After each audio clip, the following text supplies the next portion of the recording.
Il Papa ha aperto la giornata mondiale della gioventù di Panama. Siamo qui per un sogno, ha detto Francesco ai 250.000 giovani presenti al campo Santa Maria l'Antigua. Amare come Gesù ci ha amato.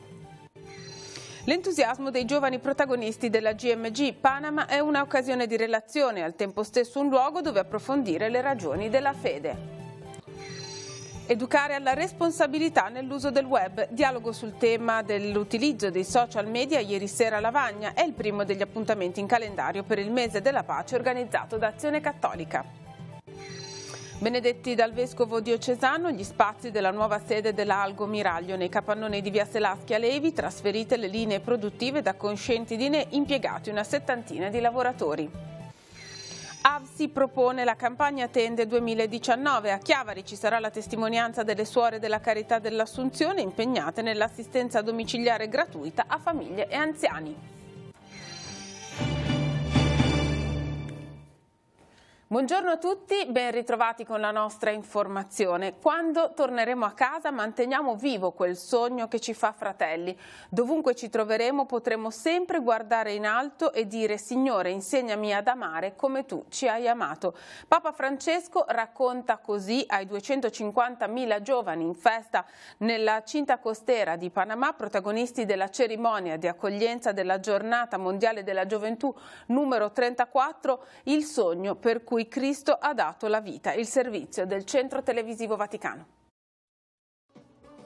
Quando torneremo a casa manteniamo vivo quel sogno che ci fa fratelli. Dovunque ci troveremo potremo sempre guardare in alto e dire: Signore, insegnami ad amare come tu ci hai amato. Papa Francesco racconta così ai 250.000 giovani in festa della cinta costiera di Panama, protagonisti della cerimonia di accoglienza della Giornata Mondiale della Gioventù numero 34, il sogno per cui Cristo ha dato la vita. Un sogno chiamato Gesù, seminato dal Padre, con la fiducia che crescerà e vivrà in ogni cuore. Che crescerà e vivirà in cada corazón. Il campo Santa Maria l'Antigua risplende dei 1000 colori della gioventù del mondo e migliaia di voci squillanti cantano l'inno mariano della GMG 2019, per me si compia la tua parola, mentre il Papa argentino, concluso il giro in papamobile, viene accolto ai piedi del palco da 5 giovani dei 5 continenti in abito tradizionale. Poi la processione fino al palco della croce della GMG e dell'icona di Maria Salus Popoli Romani. Questa giornata non sarà fonte di speranza per un documento finale, scandisce in spagnolo Papa Francesco, ma per i vostri volti e la preghiera. Ognuno tornerà a casa con la nuova forza che si genera ogni volta che ci incontriamo con gli altri e con il Signore. Ognuno tornerà a casa con la nuova forza che si genera ogni volta che ci incontriamo con gli altri e con il Signore, pieni di Spirito Santo, per ricordare e mantenere vivo quel sogno che ci fa fratelli e che siamo chiamati a non lasciar congelare nel cuore del mondo. A no dejar que se congele nel corazón del mundo. Allí donde nos encontremos, haciendo lo que estamos haciendo. Dovunque ci troveremo, qualsiasi cosa staremo facendo, potremo sempre guardare in alto e dire: Signore, insegnami ad amare come tu ci hai amato. Como tú nos has amado. Otra vez. Señor, como tú nos has amado. Más fuerte, tan ronco. Señor, enséñame a amar como tú nos has amado. Vediamo quali sono gli altri appuntamenti che attendono Papa Francesco a Panama. Questo pomeriggio alle 16:30, ora italiana, il pontefice sarà nella struttura penitenziaria di Pacora per la liturgia penitenziale con i giovani privati della libertà. In serata alle 23:30, sempre ore italiane, ritornerà al campo Santa Maria l'Antigua per presiedere la Via Crucis con i giovani. Potrete seguire quest'ultimo appuntamento in diretta TV su Telepace 1 al canale 15. E fra i giovani che sono entrati così nel vivo della GMG c'è ovviamente grande entusiasmo, ma anche tanta voglia di riscoprire un luogo dove poter incontrare i coetanei con uno stile autentico di relazione improntato al dialogo sulle ragioni della fede. Ascoltiamo alcune testimonianze raccolte proprio a Panama. Ci sono gli appuntamenti istituzionali e c'è la gioia dei 100.000 pellegrini presenti a Panama per la 34esima giornata mondiale della gioventù. I ragazzi provengono da 156 paesi e non mancano le occasioni per far sentire la propria voce, anche perché per i ragazzi la GMG è iniziata già da qualche giorno, come è successo a Camilla e Sara, volate a Panama da Alessandria. Molto bene, siamo stati accolti benissimo nelle famiglie che hanno davvero voglia di conoscerci, di passare del tempo assieme, e anche tutti gli altri pellegrini sono molto socievoli, amichevoli. È un fantastico ambiente perché sono tutti davvero molto aperti con noi e ci trattano non come figli, di più. Oltre agli appuntamenti che li vedranno radunati tutti assieme, i ragazzi stanno partecipando a gruppi alle catechesi, aiutati dai vescovi, oltre 400 quelli presenti. La catechesi è anche l'occasione per il lavoro in piccoli gruppi. Ma è stata sicuramente molto interessante perché noi eravamo con altri ragazzi che erano un po' più grandi di noi e insomma anche vedere il loro punto di vista su questi argomenti è stato sicuramente più interessante, perché loro possono votare, possono avere una visione un po' più lucida della nostra. C'è stato un momento di confronto comunque con persone che non sempre la pensano uguale nello stesso modo in cui la pensiamo noi. Ci siamo anche un po' confidati su quali sono i nostri sogni, quali sono stati i punti importanti della nostra vita, quindi comunque è stata una cosa molto intima e soprattutto interessante, appunto per il momento di confronto comunque che si può avere anche con l'aiuto del vescovo. Intanto siamo qui per vedere un posto nuovo che per esempio io non ho mai visto, ci sono tantissimi ragazzi, quello che mi aspetto è di avere un contatto in più con la fede che magari non riesco ad avere a casa, per ritrovare quel qualcosa di più che mi faccia vivere sicuramente più serenamente, poi tanto caldo. E continuiamo in qualche modo ad occuparci di giovani, ma non solo, perché ieri sera a Lavagna si è tenuto il primo degli appuntamenti organizzati dall'Azione Cattolica Diocesana per il mese della pace, ed è stato l'ascolto del docente di pedagogia Stefano Pasta, che ha presentato una ricerca molto accurata dedicata ai più frequenti rischi che si corrono nell'utilizzo dei social media e soprattutto alla necessità di una educazione alla responsabilità. Sentiamo. La rete rappresenta uno spazio infinito di potenzialità e al tempo stesso racchiude una enorme quantità di rischi. La strada per affrontare questa rivoluzione della nostra epoca non è tanto quella di dividersi in favorevoli o contrari, quanto piuttosto quella di dialogare, incontrarsi, tornare ai sorrisi, alla carezza. È uno dei passaggi chiave del messaggio di Papa Francesco per la 53esima giornata mondiale delle comunicazioni sociali ed è l'approccio tenuto da Stefano Pasta, docente al Dipartimento di Pedagogia dell'Università Cattolica di Milano, nel corso del primo appuntamento organizzato da Azione Cattolica Diocesana per il mese della pace. In un'epoca in cui l'odio spesso corre sul web, è più che mai necessaria una riflessione sul corretto utilizzo dei social media e della rete in generale. La grande novità introdotta dal Web 2.0 è che oltre ad avere la possibilità di accedere ad un enorme quantitativo di informazioni, ciascuno può diventare un produttore di notizie, il che potrebbe anche rappresentare una grande opportunità, ma occorre ragionare su quali siano le conseguenze di questo stato di cose. Infatti, visto il ruolo sempre più preponderante delle emozioni nell'orientare le scelte quotidiane, non importa tanto la veridicità della notizia o l'affidabilità della fonte, quanto piuttosto il flusso di conversazione e di emozione che essa produce. Insomma, educare ad un uso responsabile dello strumento è e resta una sfida decisiva. Sì, direi che è proprio la sfida decisiva. Quando emerge un nuovo media ci si può dividere, come ci ha insegnato Eco nel 64, tra apocalittici e integrati.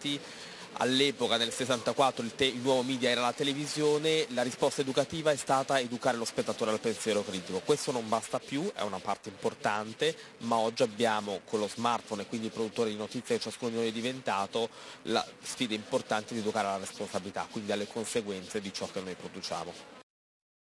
Telepace ha ripreso integralmente tutta la relazione di Stefano Pasta, che sarà trasmessa prossimamente, ne daremo annuncio nel corso dei nostri telegiornali. E domenica intanto si rinnova l'appuntamento con la Festa della Pace organizzata da Azione Cattolica Ragazzi della nostra diocesi. L'appuntamento appunto domenica è alle 10 nei locali del seminario.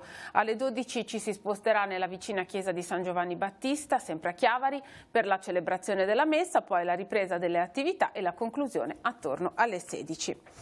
2 squadre dei Vigili del Fuoco, siamo alla cronaca, sono intervenute questa mattina attorno alle 5 lungo l'autostrada A12 per rimuovere un mezzo che si è ribaltato all'interno della galleria Campodonico nel tratto fra Rapallo e Chiavari in direzione Livorno. A bordo dell'auto c'erano 3 ragazzi. La macchina si è ribaltata continuando la propria corsa per una 60ina di metri. Giunti sul posto, le squadre di Rapallo e successivamente quella di Chiavari hanno riscontrato che i ragazzi erano già usciti dall'abitacolo e la ragazza ferita durante l'incidente era stata soccorsa dai militi del servizio 118. Qualche disagio al traffico, ma a quell'ora il flusso veicolare è sempre molto scarso. Ancora da accertare le cause dell'incidente. La neve caduta nei giorni scorsi non è stata così abbondante in Val d'Aveto per permettere l'apertura di tutte le piste della schiarea. Domani e domenica dunque saranno aperti solo la sciovia, il tapirulan e il campo scuola del Prato della Cipolla. Stiamo vedendo una delle fotografie che abbiamo tratto dalla rete Limet. Aperta dunque la seggiovia da Rio Freddo al rifugio del Prato della Cipolla. Gli orari dalle 9 alle 16. Sono stati benedetti questa mattina dal vescovo diocesano gli spazi nei quali si è trasferita la produzione della Algo Miraglio. In uno dei capannoni dell'area industriale di via Selaschi a Levi sono una 70ina gli operai impiegati. Queste 2 realtà si sono unite per ottimizzare la produzione di alzacristalli elettrici. Abbiamo voluto crederci, abbiamo preso questa decisione di incrementare, comunque di lavorare sul territorio, e ci crediamo, il gruppo è buono, motivato, e quindi diciamo che le prospettive non possono che essere buone per il futuro a livello di motivazione. Poi chiaramente il mercato dirà la sua e bisogna lavorare molto sul mercato, però sì, c'è la volontà. Ecco. Che cosa viene prodotto qui in questi nuovi stabilimenti? Allora, il gruppo Algo produce alzacristalli e maniglie soprattutto al marchio Miraglio. Qua siamo focalizzati sulla parte alzacristalli fondamentalmente, e di qua andiamo a servire i nostri centri logistici distributivi per tutti i clienti. Quanti sono i lavoratori impiegati? Allora, qui saremo in questo momento, non ho il numero esatto, ma saremo sulla 60ina. Quindi chiaramente poi il tutto dipenderà da come si evolve, da come si evolvono i volumi, da come si evolve il footprint e da quello che andremo a fare di qui in avanti. Un'area importante per il comune è quella industriale nella zona dei Selaschi, è oggi un momento che accoglie un'altra realtà che qui si è insediata. Assolutamente sì, speriamo che sia l'inizio di una serie positiva, non dico lunga, ma comunque costante, che inverta un po' quelle che sono oggi le situazioni di mercato, che ahimè invece stanno presagendo e ci predispongono a un futuro sempre più condizionato da stop nel mondo del lavoro a livello occupazionale, con freni continui sugli investimenti, e quindi sotto questo profilo questa realtà che oggi si insedia ufficialmente sul Comune di Levi è una controtendenza, quindi una lode e un plauso a questa realtà che si inserisce. Un segnale importante per il territorio. Sì, un segnale molto importante. Si viene a creare un'azienda già di una certa dimensione. Erano 2 aziende che comunque funzionavano, 2 aziende che facevano lo stesso prodotto, hanno deciso di unirsi. Il gruppo consiliare Noi di Chiavari ha chiesto ufficialmente, attraverso una domanda protocollata, di poter effettuare un sopralluogo al cimitero monumentale insieme all'assessore comunale ai lavori pubblici Massimiliano Bisso. La richiesta arriva a seguito dell'interrogazione presentata lo scorso 26 ottobre, discussa il 19 dicembre in Consiglio Comunale, ma non affrontata nel merito. Il risultato è che non ci sono stati interventi di nessun tipo, le persone continuano a lamentarsi e siamo nuovamente qui a riproporre il problema, hanno spiegato i consiglieri Levaggi, Garibaldi e Colombo. Da qui l'invito all'assessore Bisso, che di persona potrà rendersi conto di cosa stiamo parlando. E il gruppo consigliare ha presentato anche un ordine del giorno da discutere nel corso del prossimo Consiglio Comunale, chiedendo che il sito internet istituzionale del Comune venga modificato, rendendo disponibili gli atti sull'albo pretorio storico anche dopo il tempo di legge per la loro pubblicazione cartacea, e inserendo gli elenchi delle delibere di giunta, di consiglio e le determinazioni suddivise per anno. Inoltre si chiede che sulla home page venga inserito un link che porti ad una pagina con gli atti della minoranza. Sabato dalle 10 alle 18 in piazza Matteotti a Chiavari sarà allestito un banchetto per raccogliere offerte a sostegno della campagna Tende 2019 dell'Associazione Volontari per il Servizio Internazionale ed in particolare per l'attività delle Suore della Carità dell'Assunzione. Alle 18:30, sempre domani, alla Società Economica ci sarà la testimonianza di alcune consorelle.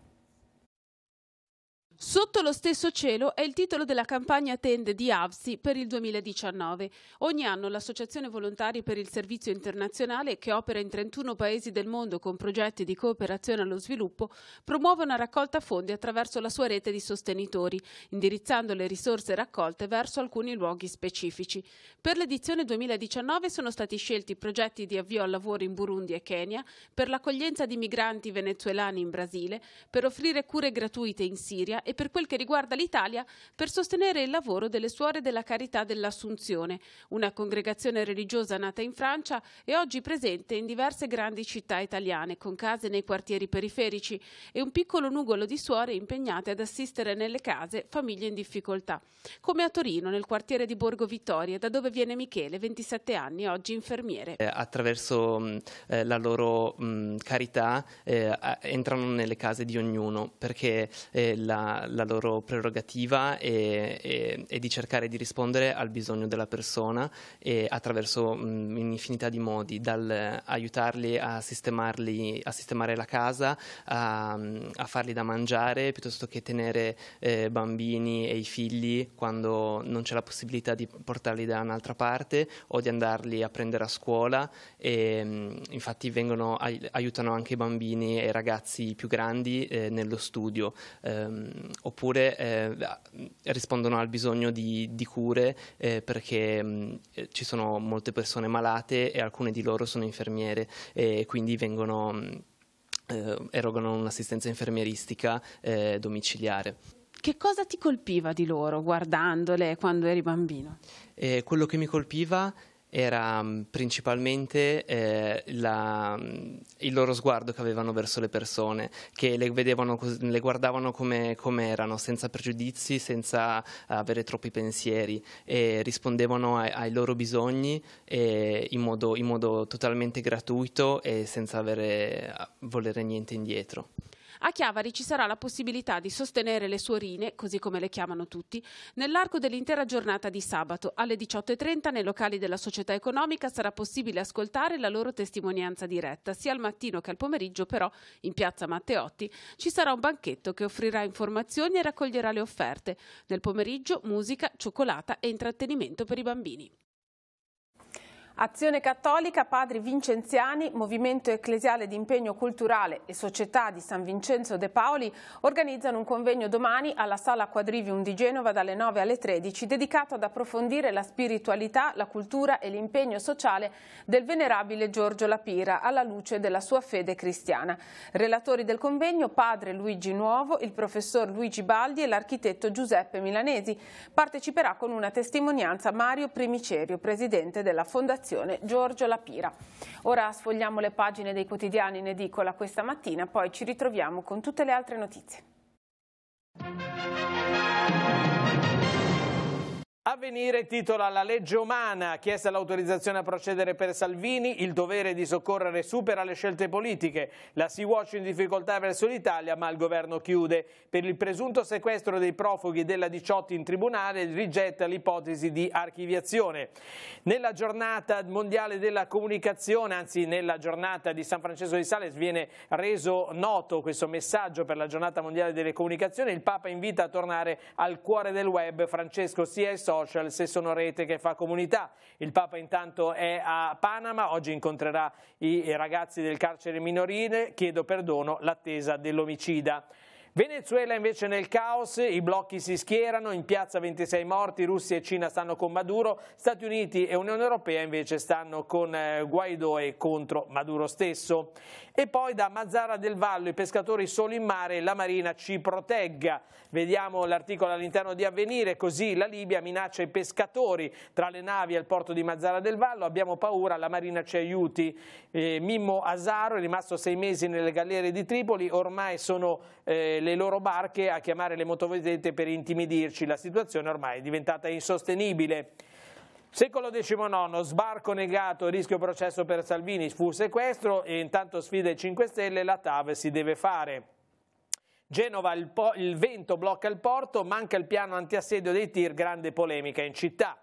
E poi ancora Entella scatenata sul mercato, è a un passo da Iocolano, il trequartista di proprietà del Monza che potrebbe arrivare a Chiavari. Poi nel Levante niente da fare per le piste da sci, ma a Santo Stefano restano ottimisti. Ieri sopralluogo negativo, nevicata insufficiente e vento troppo forte, aperti soltanto Prato della Cipulla con Rifugio e Area Baby. Ci sono buone speranze di aprire la ski area tra la fine di gennaio e l'inizio di febbraio. Intanto Casermette del Penna è polemica per la provinciale chiusa. Incidente, muore dopo 11 giorni Mauro Trucco, 64enne, era stato colpito al petto da un albero mentre tagliava la legna in un bosco. Nonostante il dolore era andato a piedi in un capannone di sua proprietà e poi fu trasportato in rianimazione a San Martino con l'elisoccorso.